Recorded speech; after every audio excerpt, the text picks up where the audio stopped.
Hello and welcome to Through the Bible with Les Feldick. An Oklahoma rancher and farmer, Les Feldick has been teaching homestyle Bible classes for 20 years in Iowa, Oklahoma, and Texas.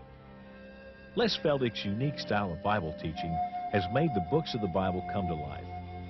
When Les is teaching, it's so interesting that people say time just seems to fly by. And now, here is Les Feldick. Good afternoon, and it's good to have everybody back once again. I think just lost Nancy, haven't we? And you can be turning to Revelation chapter 15, those of you here in the studio. And again, we just want to address our television audience, how we thank the Lord for you and your interest, your letters, and your phone calls. And I just happened to think while I was waiting for the camera to roll, I had an interesting call the other day. At first, he about gave me heart failure. I answered the phone, and he said, "Is this Les?" And I said, "Yes, sir." And he said, "I've just got 2 criticisms of your program." And I said, "Oh, boy." And he said, "Number 1, he said, it's too short. And number 2, I don't remember what that one was. Do you remember, honey?" And I had it a minute ago, but I've lost it. But anyway, they were both not real criticisms, but anyway. So we always have to appreciate the phone calls and the letters that people send us. So we're glad that you're with us, and we trust you're keeping up with us as we come through Revelation, as we have explained to our folk here in the studio. And I think I mentioned at the beginning of the last program, Revelation is not a book that you can just take verse by verse, but we have to follow the events. And so now we've come all the way from chapter 11 and finished the trumpet judgments, and now we pick up the bowl judgments in chapter 15. And we'll come right down into verse 1, where, remember now, we're going down toward that last year or year and a half of the 3.5 years of the last part of the tribulation. These judgments are going to get more severe, and they're going to be coming on the earth faster and faster. And so he says, "I saw another sign in heaven," Revelation 15, verse 1, "great and marvelous, 7 angels having the 7 last plagues." See, now this is the wind down. "For in them is filled up, or is consummated, or is finished, the wrath of God." Now you see how this is constantly emphasized? That we're not in a time of love and mercy and grace. We have nothing to deal with but the wrath of God. Well, I guess Monty reminded me at break time, realizing that we have a varied audience who probably some have never heard this taught before. We always want to realize that for those of us that are believers, we're not going to be here. We can read these things and we don't have to be worried that we're going to have to go through all this, because as I said in the last program, the church is insulated from these things. It'll be taken out before all this comes to pass, because Paul makes it so plain that we have not been saved to his wrath. We have been saved from it. And for those of you who know not the Lord, who have never experienced salvation, this, of course, is written, I think, as an instigation to get right with the Lord, because these are going to be awful. Now, we know eternal hell is bad, and it's certainly beyond this because it's without end. But nevertheless, these folk are going to have to go through all of this with the physical emotions and the physical pain and the suffering, and no hope of escaping it. And so it is. It's a warning. It's an admonition for those who are not ready to meet the Lord and to be raptured out of all this, to certainly consider God's offer of salvation while yet the time is available. All right, so now then, the wrath of God is finally going to be consummated in these final, or these last 7 judgments or plagues, which are called the vials in the King James, or the bowl judgments. Remember, I explained at the last moment of the last program that the reason is you can pour out a bowl instantaneously, whereas a different container would take longer. All right, now then, verse 2, we have a vision here in heaven, "And I saw, as it were, a sea of glass mingled with fire, and them that had gotten the victory over the beast." In other words, we see the martyred tribulation saints already there in the presence of the Lord in glory. They had gotten the victory over the beast, or the Antichrist, and Satan, who is now indwelling him, remember. and over his image, and over his mark, and over the number of his mane, and they're standing on the sea of glass, having the harps of God. Now, I guess it's a verse like this where people get the idea that all we'll do when we get to heaven is strum a harp. Now, that's certainly going to be part of it, but it's going to be more than just strumming harps. But here they are. And then verse 3 is an interesting one. And they sing the song of Moses, the servant of God, and the song of the Lamb. Now, those are two separate songs. The song of Moses, let's go back and look at it. I think we'll take time. Exodus chapter 15. Exodus 15. And Israel has just come through the Red Sea. And they're gathered around Mount Sinai. Maybe they haven't even gotten quite to Sinai yet. No, they haven't even gotten there, but they're just through the Red Sea. And they've looked back and they've seen the carnage of the Egyptians, charioteers, and the horses and everything else, floating and what have you. From all practical aspects, it wasn't a pretty picture. But when Israel could look back on their years of slavery and mistreatment and their suffering, and then be able to see what had happened to their adversaries, no wonder they could sing. And so this is the Song of Moses, Exodus 15. And again, now you want to remember, as I've made that analogy and over as we studied Revelation, it's such a repeat of that Exodus experience and that dealing with the Pharaoh and the plagues, only of course it'll be on a far grander scale. Now here is another parallel.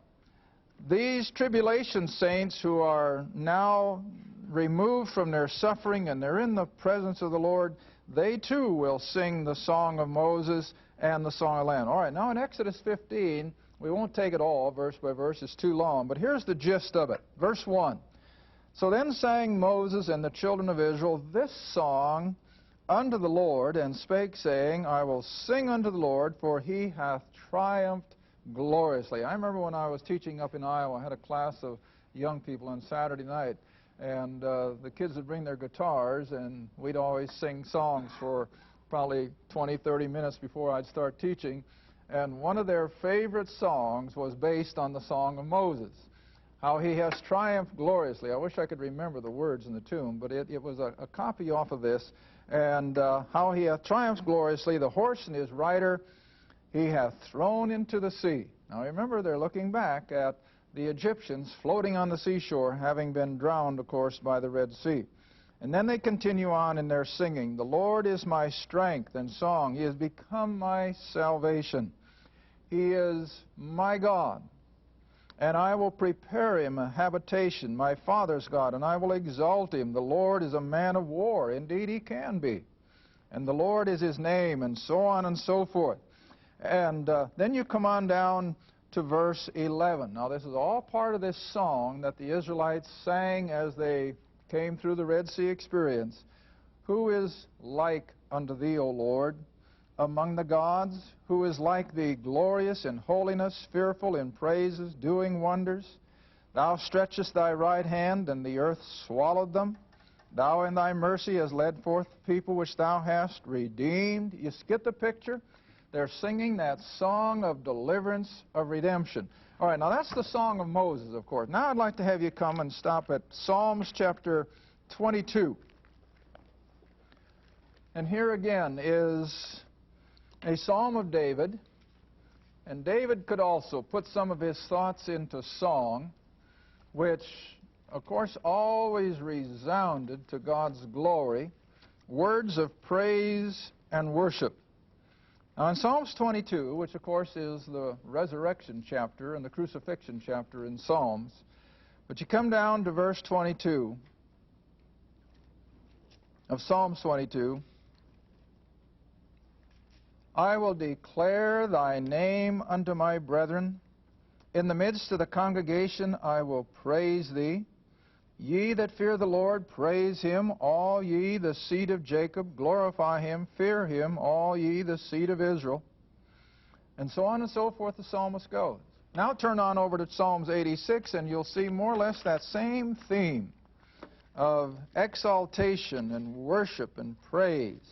And this, of course, is what will certainly be so appropriate for those in the very throne room of heaven, having come out of that horrible tribulation experience. All right, Psalms 86, and just come on down to verse 8. Much the same language as you saw back there in Exodus. Psalms 86, verse 8, among the gods, that is, the gods of this world, among the gods there is none like unto thee, O Lord, neither are there any works like unto thy works. All nations whom thou hast made shall come and worship before thee. Now remember, this song is being sung just before the Lord will return and set up his kingdom. You see how appropriate all this is? All nations whom thou hast made shall come and worship before thee. Indeed they will. We'll see that when we get along a little further into the second coming of Christ and the setting up of his kingdom. They'll worship before thee, O Lord, and shall glorify thy name, for thou art great, doest wondrous things. Thou art God alone. Teach me thy way, O Lord, I will walk in thy truth. Unite my heart to fear thy name. I will praise thee, O Lord, my God, and so on and so forth again. You see the praise and the exalting of that song? Well, now come back to Revelation, and this is exactly what they're going to be singing and proclaiming here in the very presence of God.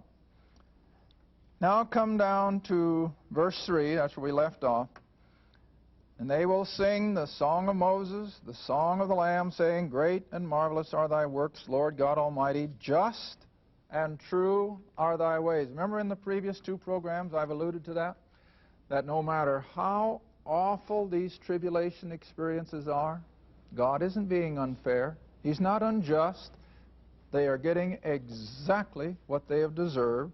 And so this is the whole thought, that just and true are thy ways, thou King of saints. Who shall not fear thee, O Lord, and glorify thy name? For thou only art holy. For all nations shall come and worship before thee. It's never happened yet, but it will, see? For thy judgments are made manifest. Now, John says, after that I looked, and behold, the temple of the tabernacle, the testimony in heaven was opened. We saw that happen once before, back in chapter 11. And the 7 angels came out of the temple, having the 7 plagues. Now, here's your final bowl judgments. The 7 angels with the 7 final plagues, clothed in pure and white linen, having their breasts girded with golden girdles. And one of the 4 living creatures, now we've referred to them back early in the book of Revelation, they are angelic beings, and one of the 4 creatures gave unto the 7 angels 7 golden bowls full of the wrath of God. You see that? Every one of these 7 bowls are full of the wrath of God. Now this is of course a symbolic picture again of how this wrath will be poured out. Verse 8, and the temple was filled with smoke from the glory of God and from his power, and no man was able to enter into the temple till the 7 plagues of the 7 angels were fulfilled. Now, here they come. Here they come. Just boom, boom, one right after the other. Each one getting more severe than the one just ahead of it, leading up to the very Battle of Armageddon. And I don't know whether we'll have time in this half hour. We sure will the next one. And we'll be discussing the Battle of Armageddon and the bringing of the nations to the Middle East. But first, chapter 16, verse 1. And I heard a great voice out of the temple saying to the 7 angels, go your ways, pour out the bowls of the wrath of God upon the earth.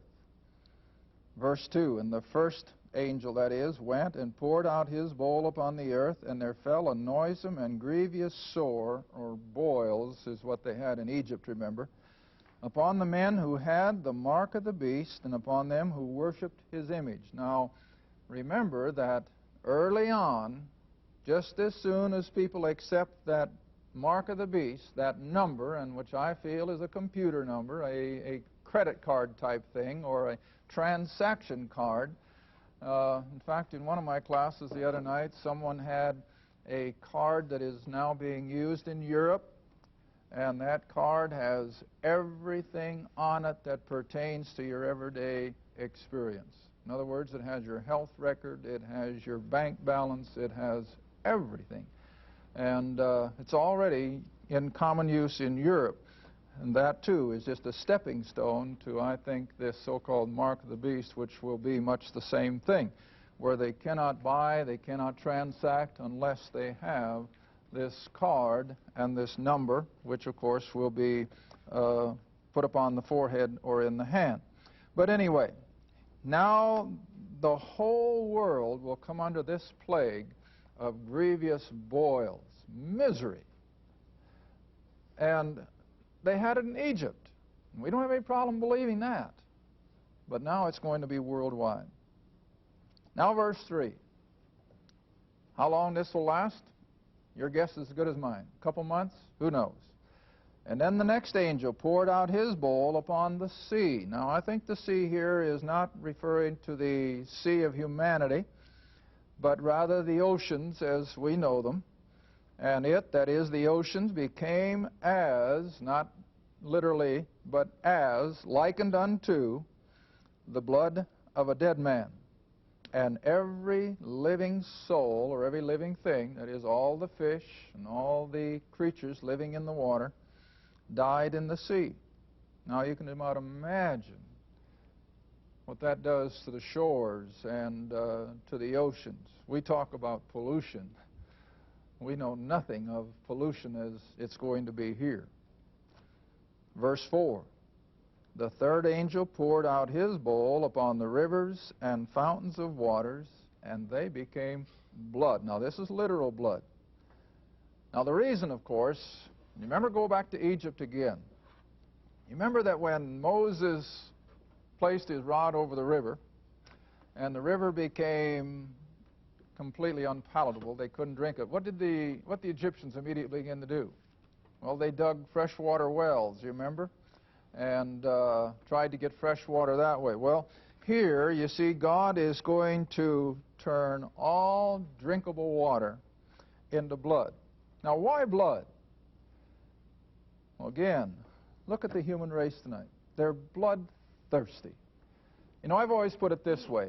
When God created Adam, he created him a human being, didn't he? But as soon as Adam became a sin creature, he became inhuman. And all you have to do is look at your newspaper tonight, and what has mankind become? He has become an inhuman being. See, there isn't another species on earth that misuses their own species as man does his. You don't see wild animals tormenting each other. You don't see anything in all of the wild kingdom that torments its own. Only man. And you can see that, well, like even in the Middle Eastern nations, we used to think back at the time of Desert Storm, I suppose we were more or less made aware, that the Iraqis were the masters of torture. But the Jerusalem Post made it so evident they're second class when it comes to torture. It's the Syrians that are masters at it. In other words, that's the ones that we're trying to sally up to, their present-day government and so forth, and make peace between them and Israel. But see, the Syrians are adept at torture. They can dream up things that no one else can dream up, evidently. But whatever. Man has that intrinsic ability to somehow just be bloodthirsty. And so what God is saying, all right, you've been bloodthirsty now for 6,000 years. Now drink it. Now drink it. And it becomes a plague. You see that? Verse 5. And I heard the angel of the waters say, Thou art righteous. You see that?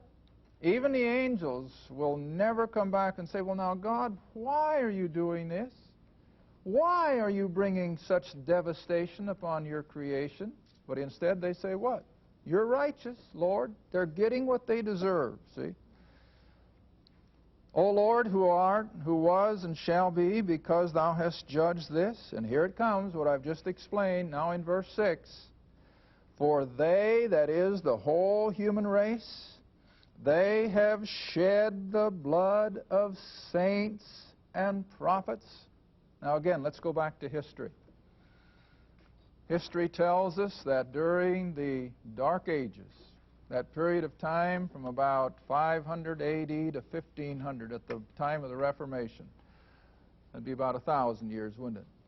During that 1,000 years of human history, they now estimate that, again, 50 million Christians were put to death, martyred. Many of them horrible deaths that we can't even imagine, and yet they did it gladly for their faith. All right, you bring it on up to recent history.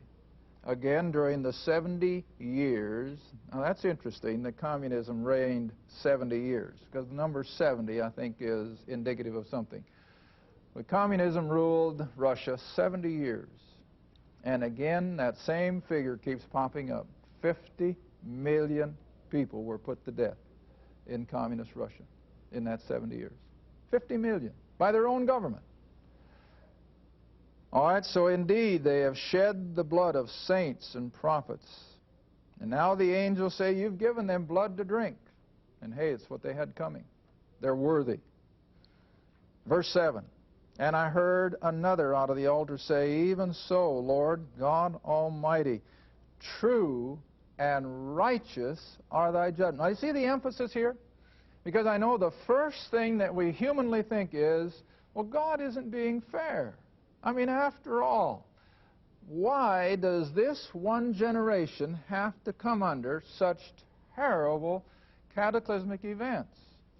Well, it's because this generation is just simply bringing to a head everything that the previous generations have been sowing the seeds of. And you see, God has always done that. And again, we can't always reconcile it. Why does God bring just judgment and chastisement upon this generation because of something that 3-4 generations back they were guilty of? Well, it's just the way God does it. You remember back in the verses that contain the 10 Commandments, what does he say? And I will visit down to the 3rd and 4th generation. See, that's the way God does things. Well, time moving on. Let's go to verse 8.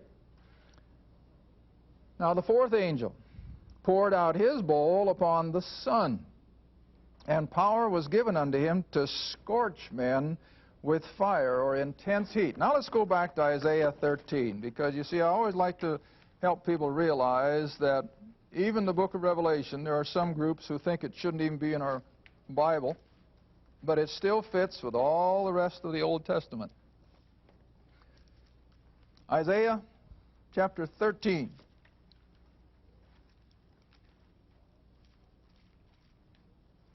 Oh, let's come down to verse 9. Isaiah 13, verse 9. Behold, the day of the Lord cometh cruel, both with wrath and fierce anger. Now this is Isaiah, written 700 years before Christ. To lay the land desolate, and he shall destroy the sinners or the rebels out of it. Now here it comes, verse 10. For the stars of heaven and the constellations thereof shall not give their light.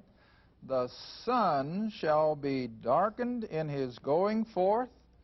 The moon shall not cause her light to shine. I will punish the world for their evil and the wicked for their iniquity. I will cause the arrogancy of the proud to stop and will lay low the haughtiness of the terrible. See? Now that's what Isaiah wrote clear back there. Now, in another place, and I just can't think right now where it's at, but it's in Isaiah, where the earth will be moved out of its orbit. And we know from our science and astronomy and so forth that if the earth was tilted just 2 degrees off of what is normal, the earth would either burn up with heat or would freeze up in the cold. Just 2 degrees variance. Well, now you see, the Lord will actually cause the earth to move in and out of its orbit. What's it going to do to weather? It's just going to throw it into total mayhem. We're already seeing just a little bit of it. of the bizarre weather on various places around the world. But you see, all he has to do is move that planet just a degree or so, and the Earth will come under intense, scorching heat. All right, time's going fast. Let's come back again to Revelation. I'd like to finish the 6 bowls, and I want to be ready then for the Battle of Armageddon in our next lesson. So now then in Revelation 16, come down to verse 10. Now the 5th angel poured out his bowl upon the seat or the throne of the beast, which of course is now in Jerusalem, remember. And his kingdom, remember that's worldwide, he's the world ruler, and his kingdom was full of what? Darkness. Now again, because of what God will do with the planet in its orbit, it'll lose the light of the sun or it'll burn in its heat. But now it comes into total darkness. What happened in Egypt? Same thing. It got so dark that they couldn't even see their hand in front of their face. And so they gnawed their tongues for pain. But verse 11, what does it cause? Not a repentance, but a total arrogant blasphemy. And they blasphemed the God of heaven because of their pains and their sores, and they repented not of their deeds. Now then, verse 12, and the 6th angel poured out his bowl upon the great river Euphrates, and the water thereof was what? Dried up. Remember I told you a couple programs back that the Euphrates is the biggest natural barrier to that great army coming from the east? Well, I'm sure you all read the other day the same thing I did. The Turks are building a high dam up there on the headwaters of the Euphrates, and what are they afraid it's going to do downriver? Dry it up. And indeed it will. The Euphrates will be dry as a bone, and the rivers will be such that the nations of the east can come. Now then, verse 12, finishing it, the great river Euphrates and the water thereof was dried up, that the way of the kings of the east, the Orient, might be prepared. In other words, that last obstacle will be removed for their 200 million man army, as I see it, coming from that other chapter. And then verse 13, and we're going to have to stop here. Our time is gone, but it'll be a good place to begin our next lesson.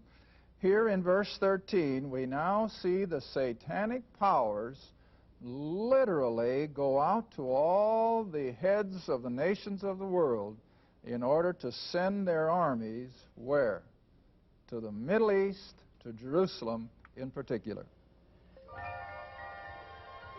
Thank you for watching Through the Bible with Les Feldick, a weekly Bible study.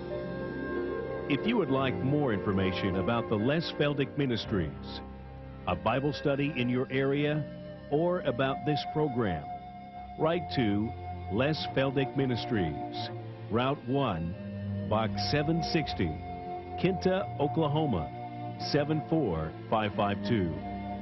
That's Route 1, Box 760, Kinta, Oklahoma, 74552. Through the Bible with Les Feldick is viewer supported, and your gift is appreciated. Thank you, and be sure to tune in next time for Through the Bible with Les Feldick.